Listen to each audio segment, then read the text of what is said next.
الحمد لله رب العالمين والصلاة والسلام على سيد المرسلين وعلى آله وأصحابه أجمعين أما بعد قال الله تعالى في القرآن العظيم وفي القرآن المجيد أعوذ بالله من الشيطان الرجيم بسم الله الرحمن الرحيم قد جاءكم من الله نور وكتاب مبين صدق الله العلي العظيم قال النبي صلى الله عليه وسلم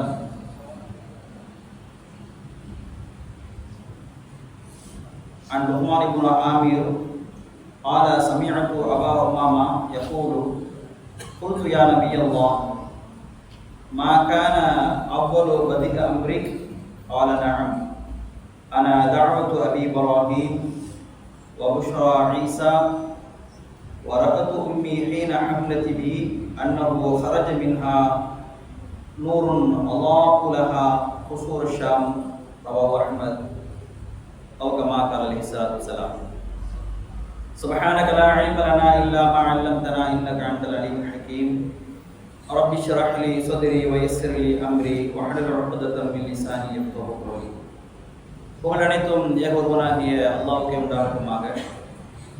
கண்மணி நாயகம் ஸல்லல்லாஹு அலைஹி வஸல்லம் அவர்கள் மீதும் அவர்களின் அடிச்சுவற்றை நழுவாது பின்பற்றி வந்த சத்திய சஹாபாக்கள், தாபிஈன்கள், தபா தாபிஈன்கள், குறிப்பாக நம் மீதும் நம் குடும்பத்தின் மீதும் அல்லாஹ்வுடைய கிருபை என்று நிலவட்டும்.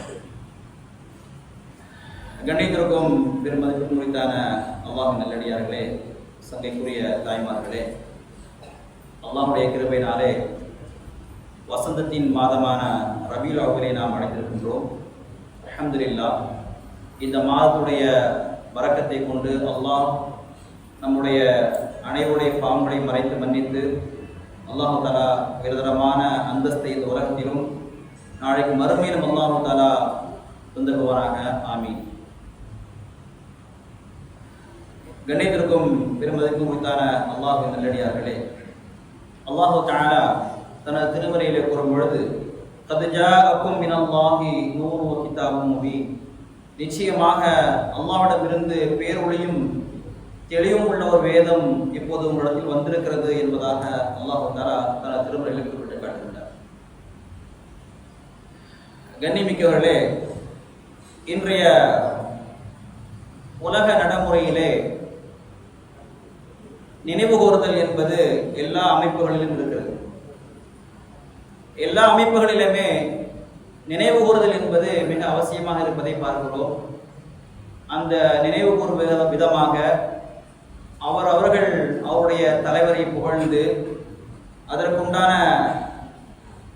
இனிப்பு பண்டங்களை பகிர்வது, பல நல்ல அறங்களை செய்வது போன்ற விஷயங்களை பார்க்க முடிகிறது. அதே போன்று சில நேரங்களிலே அநியாயம், அட்டகாசங்கள், அனாச்சாரங்கள் செய்யக்கூடிய நிகழ்வை நாம் பார்க்கின்றோம். ஆனால் ஈருலக தலைவரான கண்மணி நாயகம் ஸல்லல்லாஹு அலைஹி வஸல்லம் அவர்களை இந்த இஸ்லாமிய சமூகம் நினைவு கூறுவது என்று சொன்னால், அதை நினைவு கூர்ந்து நம்முடைய வாழ்க்கையிலே நாம் இந்த உலகத்திலே நாம் எப்படி நல்லமல் செய்து கொள்ள வேண்டும், நாளைக்கு மறுமையிலே அல்லாஹ்வுடைய அந்த பொருத்தத்தை நாம் எப்படி அடைந்து கொள்ள வேண்டும் முடியும் என்பதை ஒரு நோக்காகத்தான் நாம் எல்லாம் நபி ஸல்லல்லாஹு அலைஹி வஸல்லம் அவர்களை நினைவு கூறுகிறோம். இந்த நினைவு கூறுதலை பற்றி இஸ்லாம் அழகாக சொல்லித் தருகிறது. அல்லாஹ் தஆலா தனது திருமறையில் குறிப்பிட்டு காட்டுகின்றான், இஹ்தினஸ் ஸிராத்தல் முஸ்தகீம், இஹ்தினஸ் ஸிராத்தல் முஸ்தகீம் ஸிராத்தல் லதீன அன்அம்த அலைஹிம். யா அல்லாஹ், நேரான வழியை நீ காட்டுவாயாக. அல்லாஹ் தஆலா கேட்டு சொல்கிறான் சூரத்துல் ஃபாத்திஹாவிலே, ஸிராத்தல் லதீன அன்அம்த அலைஹிம், யாரின் மீது நீ நிஅமத் செய்தாயோ அவருடைய பாதையை எங்களுக்கு நீ காட்டுவாயாக என்று அல்லாஹ் தஆலாவை நினைவு கூறுகிறார்.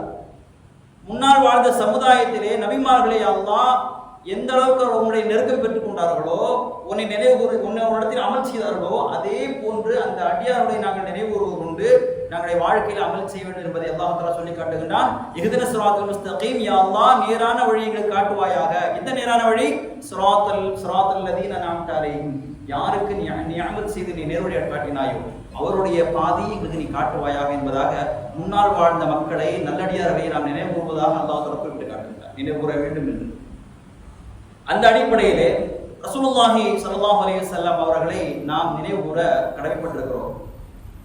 ஏன்னு சொன்னால் நம்முடைய வாழ்க்கையினுடைய அஸ்திவாரமே ரசூலுல்லாஹி ஸல்லல்லாஹு அலைஹி வஸல்லம் அவர்கள் தான். அவர்கள் இல்லை என்று சொன்னால் நாம் அல்லாஹ்வை தெரிந்திருக்க முடியாது, குர்ஆனை தெரிந்திருக்க முடியாது. அந்த அளவுக்கு அல்லாஹ் தஆலாவையும் அல்லாஹ்வை நாம் அறியக்கூடியதற்கு மிக உறுதுணையாக இருப்பது யார் என்று சொன்னால் ஈருலக தலைவர் கண்மணி நாயகம் ஸல்லல்லாஹு அலைஹி வஸல்லம் அவர்கள் தான். அவர்களை நாம் அறிந்து கொள்ள வேண்டும், அவருடைய வாழ்க்கையை நாம் பின்பற்ற வேண்டும். அவருடைய வாழ்க்கையின் ஒவ்வொரு பகுதிகளாக நாம் எடுத்தோம் என்று சொன்னால் ஒவ்வொரு பகுதியும் திறந்த புத்தகத்தை போல் இருக்கின்றது நம்முடைய வாழ்க்கை சீராக அமைவதற்கு. ஆனால் அதை நாம் பெறுவதற்கு தகுதியாக இருக்கிறோமா என்பதைத்தான் நாம் கவனித்துக் கொள்ள வேண்டும். அந்த ரசூலுல்லாஹி ஸல்லல்லாஹு அலைஹி வஸல்லம் அவர்கள் யார், அவருடைய பிறப்பு எப்படி இருந்தது, அவருடைய வாலிபம் எப்படி இருந்தது, அவருடைய நுபுவத் எப்படி இருந்தது, அவருடைய வாழ்க்கை எப்படி இருந்தது, அவருடைய இறுதி காலம் எப்படி இருந்தது, குடும்பத்திலே எப்படி வாழ்ந்தார் என்பதெல்லாம் நாம் ஆராய்ந்து பார்த்தோம் என்று சொன்னால் நம்முடைய வாழ்க்கை சீராக ஆகுவதற்கு மிக முக்கியமாக அமைந்து கொள்ளும். ஆனால் நாம் சீர்தூக்கி பார்ப்பதில்லை. கண்ணியமிக்கவர்களே, ஒரு விஷயத்தின் மீது நாம் அன்பு வைக்கிறோம் என்று சொன்னால் அதை பற்றி உண்டான மதிப்பு நமக்கு தெரிய வேண்டும் அல்லவா? உதாரணமாக ஒரு குழந்தை இருக்கிறது, அந்த குழந்தை இடத்திலே ஒரு சாக்லேட்டையும் கையில் வைத்துக் கொண்டு இன்னொரு கையிலே நாம் ஒரு வைடூரியம் ஒரு டைமண்டை நம்ம கையில் வைத்தோம் சொன்னால், ஒரு மாணிக்கல்லையோ வைரத்தை நாம் வைத்துக் கொண்டு அந்த குழந்தை அந்த சிறுவனத்திலே காட்டினால் அவன் எதை எடுப்பான்? சாக்லேட்டை தான் எடுப்பான். ஏன்னு சொன்னால் அதை பற்றி அவனுக்கு விவரம் தெரியும். ஆனால் அவனுக்கு தெரியாது இந்த டைமண்டை வைத்துக் கொண்டு நாம் பலவிதமான பல்லாயிரக்கணக்கான சாக்லேட் வாங்க முடியும் என்பது அவனுக்கு தெரியாது. அதே போன்றுதான் இந்த உலகத்தை பற்றி நாம் அதிகமாக சிந்தித்து வாழ்ந்து கொண்டிருக்கிறோம். கண்மணி நாயகம் ஸல்லல்லாஹு அலைஹி வஸல்லம் அவரை பற்றி நாம் தெரியாமல் இருப்பதன் காரணமாகத்தான், அவளை பற்றிய வாழ்க்கையை நாம் தெரியாமல் இருப்பதன் காரணமாகத்தான் நம்முடைய வாழ்க்கையெல்லாம் இப்படி போய் கொண்டிருக்கிறது. கண்ணியமிக்கவர்களே, அதை பற்றி உண்டான மதிப்புகளை நாம் தெரிந்து கொள்ள வேண்டும். ரசூலுல்லாஹி ஸல்லல்லாஹு அலைஹி வஸல்லம் அவர்கள் எப்படிப்பட்டவர்கள், அவருடைய வாழ்க்கை எப்படிப்பட்டது, அவருடைய வயோதிகம் எப்படிப்பட்டது, அவருடைய சொல்லக்கூடிய வார்த்தைகள் எப்படிப்பட்டது என்பதெல்லாம் நம்முடைய வாழ்க்கையை நாம் எடுத்தோம் என்று சொன்னால் இந்த உலகத்தில் மட்டுமல்ல நாளை மறுமையில் வெற்றி கொள்வோம். இதைத்தான் சஹாபாக்கள் செய்தார்கள். சஹாபா தோழர்கள் ரசூலுல்லாஹி ஸல்லல்லாஹு அலைஹி வஸல்லம் அனுபவமான வாழ்க்கை எல்லாம் ரசித்தார்கள், அனைத்தையும் செய்து காட்டினார்கள். ரலியல்லாஹு அன்ஹும் வரது அன்ஹு என்று அல்லாஹ்வை நான் புரிந்து கொண்டேன் இந்த சஹாபாக்கள் என்று அல்லாஹ் சொல்லும் அளவுக்கு ரசூலுல்லாஹி ஸல்லல்லாஹு அலைஹி வஸல்லம் நடத்தி காட்டினார்கள், சஹாபாக்கள் வாழ்ந்து காட்டினார்கள். அதே போன்றுதான் நாம் இந்த உலகத்தில் வாழும் பொழுது ரசூலுல்லாஹி ஸல்லல்லாஹு அலைஹி வஸல்லம் அவருடைய மகத்துவத்தை நாம் விளங்கிக் கொள்ள வேண்டும். அந்த மகத்துவத்தை விளங்கினோம் என்று சொன்னால்தான் நாம் ரசூலுல்லாஹி ஸல்லல்லாஹு அலைஹி வஸல்லம் அவர்களை நாம் பின்பற்ற முடியும். அந்த அடிப்படையிலே பார்க்கும் பொழுது இன்று நாம் பேசக்கூடிய தலைப்பு இருக்கிறது மக்கத்து பேரொளி மாண்புமிகு நபிகள் நாயகம் ஸல்லல்லாஹு அலைஹி வஸல்லம் அவர்கள். அல்லாஹ் சொல்லி காட்டுவான், கத் ஜாஅக்கும் மினல்லாஹி வ நூரும் வ கிதாபும் முபீன், நிச்சயமாக அல்லாஹ்விடமிருந்து ஒரு பேரொளியும் தெளிவுள்ள ஒரு வேதம் இப்போது உங்களுக்கு வந்திருக்கிறது என்று சொல்லி காட்டுகின்றார். உங்களிடத்தில் ஒரு வேதம் வந்திருக்கிறது, அந்த வேதம் மட்டுமல்ல அதை தெளிவுபடுத்துவதற்காக வேண்டிய உலகத்தில் ஒரு நூர் வந்திருக்கிறது என்று அல்லாஹ் சொல்லி காட்டுகின்றார். அந்த நூர் யார் என்று சொன்னால் கண்மணி நாயகம் ஸல்லல்லாஹு அலைஹி வஸல்லம் அவர்கள் தான்.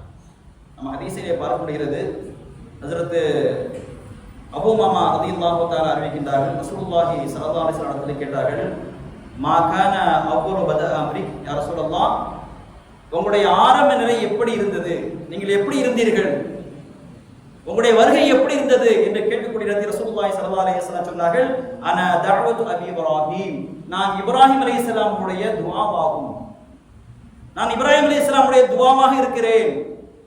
வ புஷ்ரா ஈசா அலைஹிஸ்ஸலாம் உடைய சுப செய்தியாக நான் இருக்கிறேன். அது மட்டுமல்ல, ரசூலுல்லாஹி ஸல்லல்லாஹு அலைஹி வஸல்லம் சொன்னார்கள், என் தாய் என்னை பெற்றெடுக்கக்கூடிய நேரத்திலே நான் எப்போது வெளியே வந்தேனோ வரக்கூடிய நேரத்திலே நூறுன் அல்லாஹுலஹா, என்னுடைய நூறு பிரகாசமாக தெரிந்தது. எந்த அளவுக்கு சொன்னால் துசூர் ஷாம் நாட்டுடைய கோட்டைகள் எல்லாம் அந்த நூறிலே தெரிந்தது என்பதாக ரசூலுல்லாஹி ஸல்லல்லாஹு அலைஹி வஸல்லம் சொல்லி காட்டினார். ரசூலுல்லாஹி ஸல்லல்லாஹு அலைஹி வஸல்லம் பிறப்பதற்கு 3500 ஆண்டுகளுக்கு முன்பதாகவே ஹஜ்ரத் இப்ராஹிம் அலைஹிஸ்ஸலாம் துஆ செய்தார்கள். எப்படி? ரப்பனா வஜஅல்னா முஸ்லிமைன் லக மின் துர்ரியத்தினா உம்மத்தன் முஸ்லிமத்தன் லக், யா அல்லாஹ் எங்களை நீ முஸ்லிமாக ஆக்குவாயாக, என்னுடைய பிச்சர்கள் நீ உன்னை வழிபடக்கூடிய மக்களாக ஆக்குவாயாக என்று துஆ செய்துவிட்டு ரப்பனா வபஅத் ஃபீஹிம் ரசூலன் மின்ஹும், யா அல்லாஹ் எங்களுடைய சந்ததியிலிருந்து ஒரு நபியை எங்களுக்கு அனுப்புவாயாக என்று இப்ராஹிம் அலைஹிஸ்ஸலாம் 3500 வருஷங்களுக்கு முன்பதாக துஆ செய்தார்கள். அந்த துஆவுடைய பரக்கத்தான் கண்மணி நாயகம் ஸல்லல்லாஹு அலைஹி வஸல்லம் இந்த உலகத்துக்கு வந்தார்கள். அதான் சொன்னார்கள், நான் இப்ராஹிம் அலைஹிஸ்ஸலாமுடைய துஆ. அதே போன்று ஈசா அலைஹிஸ்ஸலாம் அவருடைய வேதத்திலே பார்க்கின்றோம். ஈசா அலைஹிஸ்ஸலாம் சொல்லக்கூடிய அந்த வேதத்திலே எதிலும் சொல்லப்பட்டது சொன்னார், ரசூலுல்லாஹி ஸல்லல்லாஹு அலைஹி வஸல்லம் பின்னால் நபியாக ஒரு வருவார்கள், அப்படி வந்தால் அவருடைய உம்மத்தாக நான் இருக்க வேண்டும் என்று சொல்வார்கள். அந்த அளவுக்கு சுபச்செய்தி பெற்றவர்கள் நான் என்பதாக ரசூலுல்லாஹி ஸல்லல்லாஹு அலைஹி வஸல்லம் சொல்லி காட்டுவார்கள். அப்படிப்பட்ட ஒரு நூறானியத்தாக ஒரு ஒளியாகத்தான் அல்லாஹ் தஆலா ரசூலுல்லாஹி ஸல்லல்லாஹு அலைஹி வஸல்லம் அவர்களை அனுப்பி வைத்தார். குர்ஆனிலே பார்க்கின்றோம், யுரீதூன அன்யுத்ஃபிஉ நூரல்லாஹி பிஅஃவாஹிஹிம், அல்லாஹ்வுடைய ஒளியை தம் வாய்களால் ஊதி அணைத்து விடலாம் என்று அவர்கள் எண்ணுகிறார்களா என்று அல்லாஹ் தஆலா கேட்கின்றார். அப்படி என்று சொன்னால் நூர் யார் என்று சொன்னார், ரசூலுல்லாஹி ஸல்லல்லாஹு அலைஹி வஸல்லம் அவர்கள் மக்களுடைய பேரொளியாகத்தான் ரசூலுல்லாஹி ஸல்லல்லாஹு அலைஹி வஸல்லம் வந்து காட்டினார்கள். கண்ணியமிக்கவர்களே, அந்த அளவுக்கு என்று சொன்னால் நாம் நபி ஸல்லல்லாஹு அலைஹி வஸல்லம் அவர்களை எந்த அளவுக்கு நினைவு வைத்திருக்கின்றோம், ரசூலுல்லாஹ்வை நாம் எந்த அளவுக்கு விளங்கி வைத்திருக்கின்றோம். நாம் உம்மத்தின் என்பதாக சொல்கிறோம், ரசூலுல்லாஹி ஸல்லல்லாஹு அலைஹி வஸல்லம் எங்களுடைய தலைவர் என்பதாக சொல்கிறோம். அப்படி என்று சொன்னால் நாம் எந்த அளவுக்கு ரசூலுல்லாஹ்வை நாம் விளங்கி வைத்திருக்கிறோம் என்பதை ஒரு கணம் சிந்தித்து பாருங்கள். யூதர்கள் இருக்கிற அல்லவா, யூதர்களை பற்றி அல்லாஹ் தஆலா குர்ஆனில் சொல்லி காட்டுவான், அல்லதீன ஆதைனாஹுல் கிதாப யஅரிஃபூனஹு கமா யஅரிஃபூன அப்னாஅஹும், வேதம் கொடுக்கப்பட்ட யூதர்கள் இருக்கிற அல்லவா, அவர்கள் நபியை எப்படி அறிந்து கொள்வார்கள் தெரியுமா, தன்னுடைய குழந்தைகளை அறிந்து கொள்வது போல் அறிந்து கொள்வார்கள். ஒரு தகப்பனுக்கு பிள்ளை பத்தி தெரியாதா, பிள்ளை தெரியுமா இல்லையா, எவ்வளவு கூட்டம் இருந்தாலும் பிள்ளையை பார்ப்பதால் எப்படி அடையாளம் கொண்டு கொள்வார்களோ அதே போன்று வேதக்காரர்கள் ரசூலுல்லாஹி ஸல்லல்லாஹு அலைஹி வஸல்லம் அடையாளம் கொள்வார்கள், என் பிள்ளை போன்று என்பதாக அல்லாஹ் குறிப்பிட்டிருக்கிறார். அந்த அளவுக்கு ரசூலுல்லாஹி ஸல்லல்லாஹு அலைஹி வஸல்லம் அவர்களை தெரிந்து வைத்திருந்தார்கள் வேதக்காரர்கள். ஆனால் நாம் நம்முடைய தலைவர் ரசூலுல்லாஹி ஸல்லல்லாஹு அலைஹி வஸல்லம் அவர்களை பற்றி நாம் என்ன தெரிந்து வைத்திருக்கின்றோம்? நாளைக்கு சொர்க்கத்திலே நம்மை அழைத்து செல்லக்கூடிய ஒரு கண்மணி நாயகம் ஸல்லல்லாஹு அலைஹி வஸல்லம் அவர்கள் தானே, அவளை பற்றி நாம் என்ன வாழ்க்கையில் தெரிந்து வைத்திருக்கிறோம் என்பதை நாம் ஒரு சிந்திக்க கடமைப்பட்டிருக்கிறோம். கண்ணியமிக்கவர்களே, அந்த அடிப்படையில் பார்க்கும் பொழுது ரசூலுல்லாஹி ஸல்லல்லாஹு அலைஹி வஸல்லம் வாழ்க்கை குறிப்பை நாம் தெரிந்து கொண்டால் மிக நன்றாக இருக்கும். ரசூலுல்லாஹி ஸல்லல்லாஹு அலைஹி வஸல்லம் வாழ்க்கையை நாம் பார்ப்பதற்கு முன்பதாக ஹஜ்ரத் இஸ்மாயில் அலைஹிஸ்ஸலாம் அவருடைய வாழ்க்கையை பார்க்கலாம். இஸ்மாயில் அலைஹிஸ்ஸலாம் அவர்கள் அல்லாஹ்வுடைய ஏற்பாட்டின் பிரகாரம் காபத்துல்லாவிலே தன்னுடைய சந்ததிகளை பெருக்கிக் கொண்டிருக்கிறார்கள். சந்ததிகள் பெருக பெருக பெருக இடம் பத்தாதன் காரணமாக அந்த சந்ததிகளில் சில மக்கள் என்ன பண்ணாங்க சொன்னா வெளியில போயிடுறாங்க. வெளியில போகக்கூடிய நேரத்திலே காபத்துல்லா அவர்களுடைய அந்த கல்லை எடுத்துட்டு போறாங்க. ஏன்னு சொன்னா இடத்த விட்டு வேற பக்கம் போறதுனால காபத்துல்லா விட்டு தூரமா போதா இல்லையா, சரி அதை எடுத்து நம்ம வணங்கிக்கலாம்னு சொல்லி அங்க இருக்கக்கூடிய காபத்துல்லாவுடைய அந்த கல்லை எடுத்துட்டு போறாங்க. நீங்க பாக்குற இல்லையா, இன்னைக்கு ஹஜ் உம்ரா போறவங்க தான் செய்வாங்க, நான் பார்த்துருக்கோம். உம்ரா செஞ்சுட்டே இருப்பாங்க, போயிட்டே இருக்கும்போது துணியில காபத்துல்லா அப்படின்னு சாஞ்சிட்டான்னு சொன்னா அந்த துணியில மூளை பிச்சுக்குவாங்க, மூளை எடுப்பாங்க, சில சமயம் கத்திரி இருந்தா கத்திரிச்சு வெட்டிக்குவாங்க, எதுன்னு வீட்டுல பத்திரமா வச்சுக்கிறதுக்காக. இதே மாதிரி தான் அவங்க செஞ்ச அந்த காலத்துல வந்து கற்களா இருக்கும் பொழுது என்ன செய்வாங்கன்னு சொன்னா அந்த ஒரு கற்களை எடுத்து கொண்டு வீட்டுல வச்சுக்குவாங்க, வச்சுக்கிட்டு அதை வழிபடுவாங்க. அப்படி வழிபட்டு தான் ஜாகிரியத்துடைய காலம் அதிகமானது.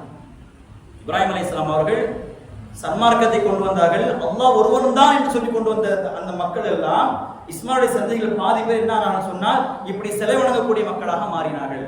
ஆனால் இஸ்மாயில் அலைஹிஸ்ஸலாம் அவர்களை ஏற்றுக்கொண்ட சில மக்கள், ஹனீஃப் என்று சொல்லக்கூடிய சில மக்கள், அந்த கூட்டுதார்கள் தான் நபி ஸல்லல்லாஹு அலைஹி வஸல்லம் அந்த காபத்துல்லா சுத்தி வாழ்ந்தார்கள். அந்த மக்களுடைய வம்சத்தில் வந்தவர் தான் கருணை நாயகம் ஸல்லல்லாஹு அலைஹி வஸல்லம் அவர்கள். நபி ஸல்லல்லாஹு அலைஹி வஸல்லம் அவர்கள் பிறப்பதற்கு முன்பு பல ஆண்டுகளுக்கு முன்பதாகவே அப்துல் முத்தலிஃபுடைய உடம்பு வாவை பார்த்து கண்டுபிடித்தார்கள். ஒரு தடவை அப்துல் முத்தலிஃப் அவர்கள் வியாபார விஷயமாக சிறிய நாட்டுக்கு சென்றக்கூடிய நேரத்திலே ஒரு யூதன் அவர் பார்க்கிறார். அவரை பார்த்து அழைத்து கேட்கிறார், நீங்கள் யார், மக்காவிலிருந்து வருகிறீர்கள்? ஆமா. அப்படின்னு சொன்னால் உங்களுடைய உடம்பை பார்க்கும் பொழுது உங்களுடைய உடம்பை சற்று திறந்து காட்டுகிறீர்களா சொல்லும் பொழுது அப்பொழுது அப்துல் முத்தலிப் தன்னுடைய உடம்பை திறந்து காட்டுகிறார்கள். பார்த்து சொல்கிறார்கள், நிச்சயமாக நான் பார்க்கின்றேன், உங்களுடைய ஒரு கையில் ஆட்சி அதிகாரம் கொடுக்கப்படுகிறது, இன்னொரு கையில் நபித்துவம் கொடுக்கப்படுகிறது என்று சொன்னார்கள். உங்களுடைய வம்சத்தில் வருகிறது. அதன் காரணமாக நீங்கள் மக்காவுக்கு திரும்பினால் நீங்கள் என்ன செய்து கொள்ளுங்கள், சஹரா என்று சொல்லக்கூடிய வகுப்பு கூட்டத்தை சார்ந்த அந்த கூட்டத்தில் நீங்கள் திருமணம் முடித்துக் கொள்ளுங்கள். கேட்டாக நீங்க திருமணம் முடித்திருக்கின்றீர்களா? இல்லை. அப்படின்னு சொன்னால் கண்டிப்பாக மக்கா சென்றால் நீங்கள் திருமணம் முடித்துக் கொள்ளுங்கள் என்று சொன்னால் அந்த சந்ததியில தான் ஒரு நபி வர இருக்கிறார் என்று ஒரு சுப செய்தி சொல்லி அனுப்புகிறார். அப்துல் முத்தலிப் வருகிறார்கள். வந்ததுக்கு முன்னதாக ஹாலா பின்தி வஹப் என்று சொல்லக்கூடிய அந்த பெண்ணை திருமணம் செய்து கொள்கிறார்கள். அவருடைய சந்ததியில் வந்தவர்கள் தான் சஹரா குலத்தை சார்ந்த அந்த கூட்டத்தை சார்ந்தவர்கள் தான் யார் சொன்னா ஆமீனா அம்மையா. குறைஷி கூட்டத்தை சார்ந்தவர்கள் தான் யாருன்னு சொன்னா அது அப்துல்லா. இவர்கள் தாய் தந்தையர்கள் அல்லாஹ்வுடைய கிருபையினால் அவருக்கு திருமணம் நடைபெறுகிறது. ஏன்னு சொன்னால் அதே பொண்ணு அங்கேயே பெண் எடுக்கிறார்கள். அப்துல்லா திருமணம் முடிக்கிறார். திருமணம் முடித்ததுக்கு பின்பதாக கிட்டத்தட்ட ரசூலுல்லாஹி ஸல்லல்லாஹு அலைஹி வஸல்லம் அவர்களுக்கு எப்போது பிறக்கிறார்னு சொன்னால் கிபி 569 அப்பொழுது ஆமினா அம்மையார் அவர்களுக்கும் அப்துல்லா அவர்களுக்கும் திருமணம் நடைபெறுகிறது. திருமணம் அடைந்த பின்பதாக அவர்கள் கர்ப்பமாக இருக்கிறார்கள். அந்த நேரத்திலே சிரியாவுக்கு அப்துல்லா அவர்கள் வியாபாரம் செல்கிறார்கள். வியாபாரத்துக்கு சென்ற அவர்கள் திரும்பி வரும்பொழுது மதீனா வழியாக வரக்கூடிய நேரத்தில் அவர் உடல்நிலை சரியில்லாமல் போய்விடுகிறது. தன்னுடைய கூட்டத்தாரரை சொன்னார்கள், நீங்கள்லாம் திரும்பி செல்லுங்கள், என்னுடைய மாமன் வீடு இருக்கிறது, நான் 1 மாத காலம் தங்கிவிட்டு என்னுடைய உடல்நிலை சரியானதற்கு என்பதாக நான் மக்கா வந்து சேருகிறேன் என்றுதான் சொல்லி அவர் தங்கிவிடுகிறார். இங்கே அப்துல் முத்தலிப் அவர்கள் பார்த்து கொண்டிருக்கிறார்கள், என்னோட தன் மகனாரை காணவில்லையே என்பதாக வந்து சொல்லும் பொழுது உடல்நிலை சரியில்லை என்பதாக சொன்ன உடனே அப்துல் முத்தலிப் தன்னுடைய இன்னொரு மகனை அனுப்பி வைத்து நீங்கள் சென்று பாருங்கள், ஹாரிஸ் சொல்லக்கூடிய மகனை அனுப்பி வைத்து நீங்கள் சென்று பாருங்கள் அப்துல்லாவுடைய நிலைமை என்ன என்பதாக. அவர்கள் செல்வதற்கு முன்பதாக அப்துல்லா மரணிக்கிறார். ரசூலுல்லாஹி ஸல்லல்லாஹு அலைஹி வஸல்லம் அவர்கள் பிறப்பதற்கு முன்பதாகவே தந்தை இழந்தார்கள். ஒரு எத்தியமான குழந்தையாக இருக்கிறார்கள் ரசூலுல்லாஹி ஸல்லல்லாஹு அலைஹி வஸல்லம். ஆனால் பிறப்பதற்கு இன்னும் கொஞ்ச நாட்கள் இருப்பதற்கு முன்பதாகவே சில அதிசயங்கள்லாம் நடந்தது. மக்காவில் வாழ்ந்த ஒரு யூதன் அப்பொழுது மக்களுடைய அந்த குறைஷிகளிடத்தெல்லாம் கேட்கின்றான், இன்று இரவு உங்களிடத்தில் ஒரு குழந்தை பிறந்திருக்கிறதா சொல்லுங்கள். கண்டிப்பாக இன்று இரவில் ஒரு குழந்தை பிறந்திருக்க வேண்டும், அந்த குழந்தை பிறந்திருந்தால் இடத்தில் நீங்கள் காட்டுங்கள் என்றுதான் சொல்கிறார். அங்கிருந்த சபையில் உடைய மக்கள் எல்லாம் அந்த பெரியவர்களாம் சேர்ந்து தன்னுடைய மனிதத்தில் கேட்கின்றார்கள், ஆமா அப்துல்லா அவளுக்கு ஒரு குழந்தை பிறந்திருக்கிறது. அதே போன்று போய் பார்க்கிறார்கள், இவர் சொன்ன அடையாளங்கள் இருக்கிறது. அந்த குழந்தையை பாருங்கள், முதுகிலே ஒரு முட்டை போன்று ஒரு வடிவம் இருக்கும், அதுல சில முடிகள்லாம் முளைத்திருக்கும் அப்படின்னு சொன்னால் நீங்கள் இடத்துல வந்து சொல்லுங்க. அதே போன்று போய் பார்க்கிறார்கள். பார்த்த உடனே அவரது சொல்கிறார், ஆமா நீங்க சொன்ன குழந்தை பிறந்திருக்கிறதாக. இவர் வந்து பார்க்கிறார். பார்த்த உடனே அந்த நுபுவத்துடைய முத்திரையை பார்த்த உடனே மயக்கம் போட்டு விடுகிறார். சொன்னார், பனி இஸ்ரவேலர்களோடு வரக்கூடிய அந்த நபியோட சந்ததி அழிந்து விட்டது. குறைஷி மக்களே, நீங்கள் சுபச்செய்தி பெறுங்கள், உங்களிடத்திலே ஒரு நபி வந்திருக்கிறார், அவரை விட்டு விடாதீர்கள் என்பதாக அவர் சொல்லி சென்றார். நபி ஸல்லல்லாஹு அலைஹி வஸல்லம் அவர்கள் பிறந்த உடனே ஒரு பெரிய அதிசயத்தை நிகழ்த்தினார்கள். அது மட்டுமல்ல, மதீனாவில் இருக்கக்கூடிய நேரத்திலே நபி ஸல்லல்லாஹு அலைஹி வஸல்லம் அவர்கள் மக்காவில் பிறந்திருக்கிறார்கள். மதீனாவிலே ஒரு பிறப்பை அறிவித்த ஒரு யூதன் நம் ஹதீஸிலே காண முடிகிறது. ஹஸ்ஸான் இப்னு சாபித் ரலியல்லாஹு தஆலா அவர் சொல்கிறார்கள், நான் சிறு வயதாக இருக்கக்கூடிய நேரத்திலே பேச்சுக்களை விளங்கிக் கொள்ளக்கூடிய அளவில் நான் இருந்தேன். அந்த நேரத்திலே ஒரு யூதன் ஒரு கோட்டையின் சுவரின் மீது ஏறிக்கொண்டு, யா மஅஷர் யஹூத், ஓ யஹூது கூட்டத்தார்களே, வஜ்தமிஉ இலைஹி, என் பக்கம் எல்லாம் விரைந்து வாருங்கள் என்றால் சொல்லக்கூடியதிலே, காலு வைலக மாலக, உனக்கு என்ன ஆச்சு, நாசம் உண்டாகட்டும், உனக்கு என்ன ஆச்சு, உனக்கு ஏன் இவ்வளவு சத்தமோடு கூப்பிட்டு என்ன விஷயம்? அவங்க சொன்னாங்க, தொலஅன் நஜ்ம், இப்போது ஒரு நட்சத்திரம் உருவாயிருக்கிறது, வானத்திலே நான் ஒரு நட்சத்திரத்தை பார்க்கிறேன். அஹ்மதுல்லதி வலதஹு பி ஹாதிஹில் லைல், இந்த இரவிலே அஹ்மது என்று சொல்லக்கூடிய ஒரு குழந்தை பிறந்திருக்கும். ஏன்னு சொன்னால் அந்த குழந்தை வருவதற்கு உண்டான ஒரு அத்தாட்சி தான் இந்த நட்சத்திரம். இந்த நட்சத்திரத்தை நான் பார்க்கிறேன். இவர் எங்க இருக்கிறார்? மதீனாவில் இருக்கிறார். சொல்லுகிறார், மக்காவில் ஒரு குழந்தை பிறந்திருக்கும், அந்த குழந்தை பிறந்தால் இந்த நட்சத்திரம் வரும் என்பதை நான் அறிந்திருக்கிறேன், ஆகிய காரணமாக இந்த ஒரு குழந்தை பிறந்திருக்கும் என்பதாக சொன்னார். அதே போல ரசூலுல்லாஹி ஸல்லல்லாஹு அலைஹி வஸல்லம் அவர்கள் பிறந்த அந்த செய்தி கேள்விப்பட்டார். இப்படி மக்காவிலும் சரி மதீனாவிலும் சரி ரசூலுல்லாஹி ஸல்லல்லாஹு அலைஹி வஸல்லம் அவர்கள் பிறந்த செய்தியை அறிந்தார்கள். அது மட்டுமல்ல, பிரசவத்தை நேரில் பார்த்த அப்துர்ரஹ்மான் இப்னு அவுஃப் ரலியல்லாஹு தஆலா அவருடைய தாயார், அவர் தான் ரசூலுல்லாஹி ஸல்லல்லாஹு அலைஹி வஸல்லம் அவருடைய குழந்தையாக பேர்காலம் பார்த்தாங்க. தமிழ்ல சொல்ல போனா அப்படி சொல்லுவாங்க. அப்ப சொல்றாங்க, எந்த அளவுக்கு சொன்னாக்கா, தன்னுடைய ரசூலுல்லாஹி ஸல்லல்லாஹு அலைஹி வஸல்லம் குழந்தையாக நான் வெளியில் எடுக்கக்கூடிய நேரத்திலே பிரகாசமான ஒளியை நாங்கள் பார்த்தோம். மிக பிரகாசமான பிரம்மாண்டமான ஒளியை பார்த்தோம். அது மட்டும் இல்லாமல் வானத்தில் இருக்கக்கூடிய நட்சத்திரங்கள்லாம் பூமியில இறங்கி வருவது போன்று நாங்கள் பார்த்தோம். அந்த அளவுக்கு பிரம்மாண்டமான ஒளியை நாங்கள் ரசூலுல்லாஹி ஸல்லல்லாஹு அலைஹி வஸல்லம் அவர்கள் குழந்தை பிறந்தக்கூடியதில் பார்த்தோம். அது மட்டுமல்லாமல் ஒரு அசை சத்தம் கேட்டது, உம் இறைவன் உமக்கு அருள் புரிவாராக, ஒரு அதிசயமான ஒரு குழந்தைகள் பெற்றிருக்கிறீர்கள், அதை நீங்கள் பாதுகாத்துக் கொள்ளுங்கள் என்று ஒரு அசை சப்தத்தை நாங்கள் உணர்ந்தோம் என்பதாக அவருடைய அப்துர்ரஹ்மான் இப்னு அவுஃப் ரலியல்லாஹு தஆலா அவருடைய தாயார் சொல்லக்கூடிய விஷயத்தை நாம் பார்க்கின்றோம். அது மட்டும் இல்ல, ரசூலுல்லாஹி ஸல்லல்லாஹு அலைஹி வஸல்லம் பிறப்பு இருக்கிறது மிக அழகான ஒரு பிறப்பாக, பிறக்கக்கூடிய நேரத்திலே கண்ணிலே சும்மா போட்டவர்களாக, அதே போன்று கத்னா செய்யப்பட்டவர்களாக, வானத்தின் பக்கம் கையை ஓத்தியவர்களாக, அல்லாஹ் ஒருவன் தான் என்று சைக்கினை செய்தவராக பிறந்தார்கள் என்பதை நாம் கிதாபுகளை பார்க்கின்றோம். அது மட்டும் இல்லாமல் ரசூலுல்லாஹி ஸல்லல்லாஹு அலைஹி வஸல்லம் வந்த ஆரம்பத்திலே மூட நம்பிக்கை ஒழித்தார்கள். அன்றைய காலகட்டத்திலே ஒரு பழக்கம் இருந்தது, ஒரு குழந்தை பிறந்தால் இரவு நேரத்திலே ஒரு பானையை மூடி வைப்பாங்களாம். ஒரு பானையை மூடி வச்சு அந்த குழந்தை வானத்தை பார்க்கக்கூடாது, வானத்தை பார்த்து அவசரம், வானத்தை பார்க்கக்கூடாதுன்னு சொல்லி அன்று இரவு என்ன செய்வாங்க, ஒரு பானையை மூடி வச்சு அந்த பானையில ஒரு ஓட்டை பிடிச்சுவாங்க. மறுநாள் காலையில் இருந்து குழந்தை எடுத்துக்குவாங்க. இது அவனுடைய வழக்கம். அதே போன்ற ரசூலுல்லாஹி ஸல்லல்லாஹு அலைஹி வஸல்லம் அவர்களை வைத்து ஒரு பானையை போட்டு மூடி செய்றாங்க, ஒரு ஓட்டையை போட்டு வச்சிருந்தாங்க. ஆனா காலையில பார்த்துட்டு சொன்னா அந்த பானை ரெண்டா பழஞ்சு விழுந்துச்சு. இதெல்லாம் வரலாற்று குறிப்பெல்லாம் பார்க்க முடிகிறது. அப்படி என்று சொன்னார், ரசூலுல்லாஹி ஸல்லல்லாஹு அலைஹி வஸல்லம் அவர்கள் ஆரம்பத்திலே வரக்கூடிய நேரத்திலே மூட நம்பிக்கை ஒழித்தார்கள் என்பதை பார்க்கின்றோம். அது மட்டுமல்ல, ரசூலுல்லாஹி ஸல்லல்லாஹு அலைஹி வஸல்லம் அவர்கள் எப்போது குழந்தையாக பிறந்தார்களோ பிறந்த நேரத்திலே இணை வைப்பவர்கள் எல்லாம் அவங்க வணங்கிய சிலைகள் எல்லாம் குப்புற விழுந்தது. யாரெல்லாம் இணை வைத்துக் கொண்டிருந்தார்களோ அவர் வணங்கி கொண்ட சிலைகள் எல்லாம் குப்புற விழுந்தது. அதெல்லாம் அடையாளமாக இருந்தது ரசூலுல்லாஹி ஸல்லல்லாஹு அலைஹி வஸல்லம் ஒரு நபி பிறந்திருக்கிறான் என்பதாக. அது மட்டும் இல்லாமல் ஷைத்தான் எல்லாம், ஷைத்தானுடைய தலைவன் அவன் இப்லீஸ் இருக்கின்றானே, தன்னுடைய சிம்மாசனம் உடைந்தது, அவன் தன் தலையிலே மண்ணை வாரி போட்டு ஓடினான். ஒரு நபி ஒரு பிறந்து விட்டாரே என்பதாக. அது மட்டுமல்ல, உண்மை வந்துவிட்டது ஒரு அடையாளமாகத்தான் அந்த காலத்திலே வாழக்கூடிய முஸ்லிம்களால் பயன்படுத்தப்பட்ட ஒரு வற்றிருந்த ஒரு ஆறு, சமாவா என்று சொல்லக்கூடிய ஒரு ஆறு பொங்கி வழிந்தது. ரசூலுல்லாஹி ஸல்லல்லாஹு அலைஹி வஸல்லம் பிறப்பு ரொம்ப நீண்ட காலமாக வற்றியிருந்த ஒரு ஆறு பொங்கி ஓடியது. அதே போன்று போய் அழிந்துவிடும் என்று அறிவிக்கும் வகையிலே அந்த நேரத்தில் காஃபிர்களால் ஒரு பயன்படுத்தப்பட்ட ஒரு சாவாவிலிருந்து ஓடிக்கொண்ட புகைரா என்று சொல்லக்கூடிய ஒரு சின்ன கடல் வற்றி. இதெல்லாம் ரசூலுல்லாஹி ஸல்லல்லாஹு அலைஹி வஸல்லம் வந்திருக்கிறார்கள், ஹக்கு நிலைபெறும், பாத்தில் அழிந்துவிடும் என்பதற்கு முன்னுதாரணமாக அமைந்திருப்பதை நாம் கிதாபுகளிலே பார்க்க முடிகின்றது. அது மட்டுமல்ல, அப்போது நடந்திருக்கின்ற ஆட்சியினால் கைமாறி அறிவிப்பு விதமாக கிஸ்ராவுடைய கோட்டையில் கூடிய 14 கவசங்கள் எல்லாம் தரப்புறப்பே விழுந்தது. அந்த காலகட்டத்தில் பாரசீகத்தில் வந்து வணங்கக்கூடிய மஜூசிகள் சொல்லக்கூடிய அந்த மக்கள் 2000 ஆண்டு காலமாக அணையாமல் காத்து வைத்திருந்த நெருப்பு அணைந்து போனது. நம்ம வரலாற்றிலே பார்க்கின்றோம். மிகப்பெரிய ஒரு நீண்ட வரலாறு இருக்கிறது.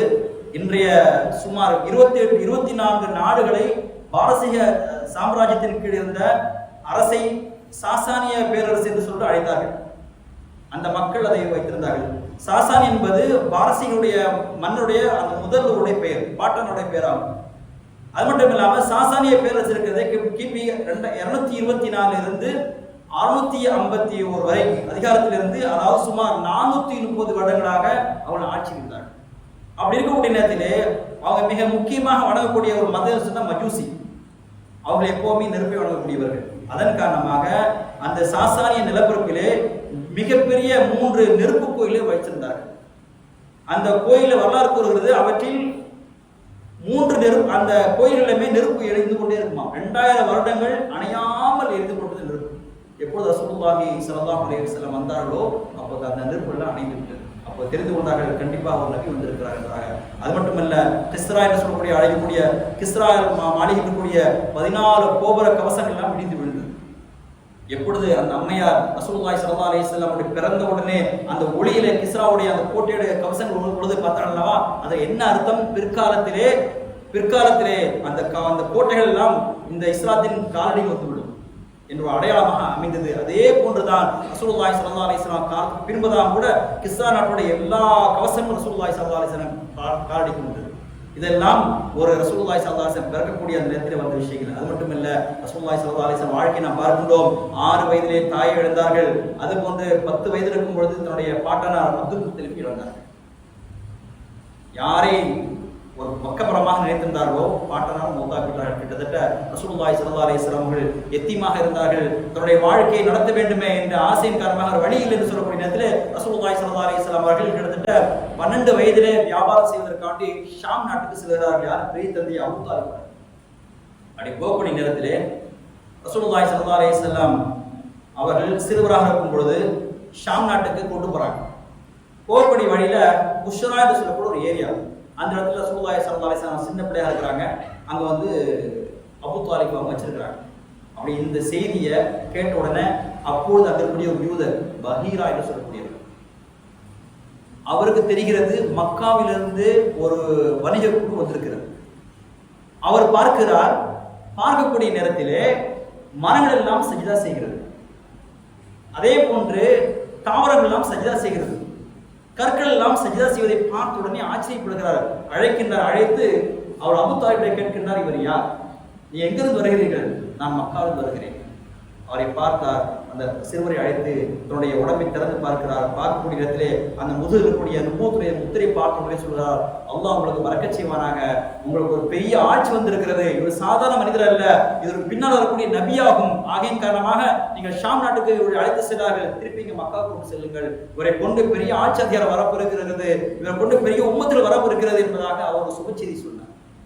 அப்படி என்று சொன்னால் ரசூலுல்லாஹி ஸல்லல்லாஹு அலைஹி வஸல்லம் அவர்கள் வருவதற்கு முன்பதாகவும் சரி, வந்ததுக்கு பின்பதாகவும் சரி, தன்னுடைய வாழ்க்கையிலே எல்லாரும் அறிவித்தார்கள், இவர்கள் நபி சாதாரண மனிதர் அல்ல, மிகப்பெரிய நபியாக வருவார். அது மட்டுமல்ல, நுபுவத்துக்கு முன்பதாகவே அவருடைய வியாபாரம் எப்படி என்று சொன்னால், அந்த வியாபார கொடுக்கல் வாங்கல மிக பேடுதலாக இருப்பார்கள், உண்மை பேசுவார்கள். அதன் காரணமாக அல் அமீன் என்ற பட்டம் பெற்றார்.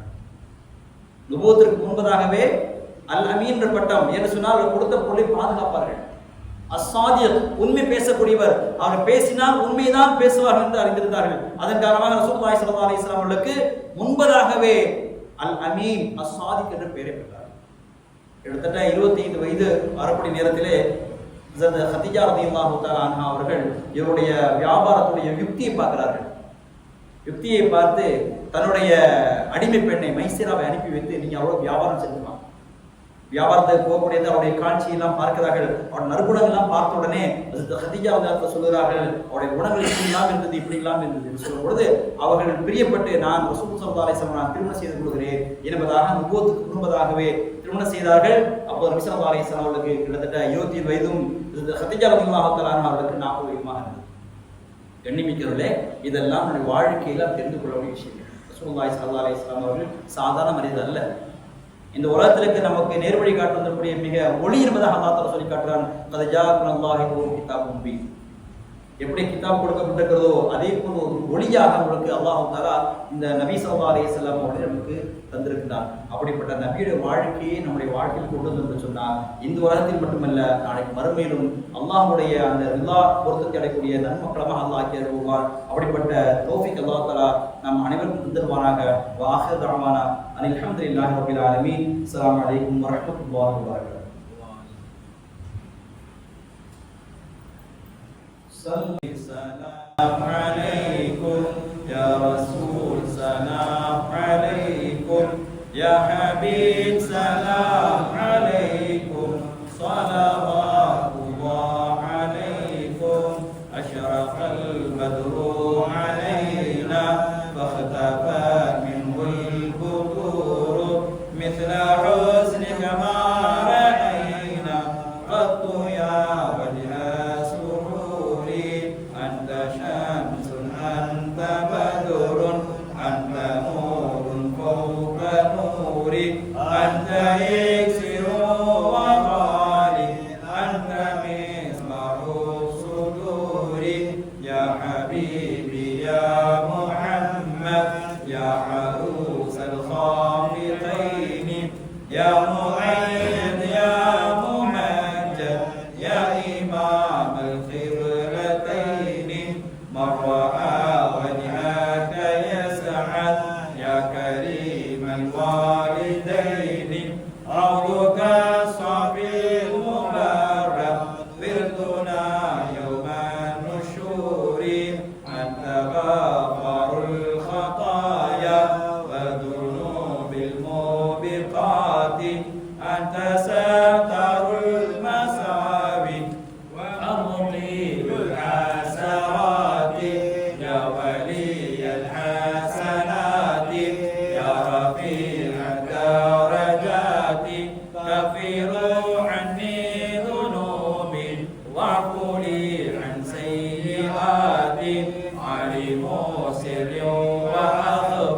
warahmatullahi wabarakatuh.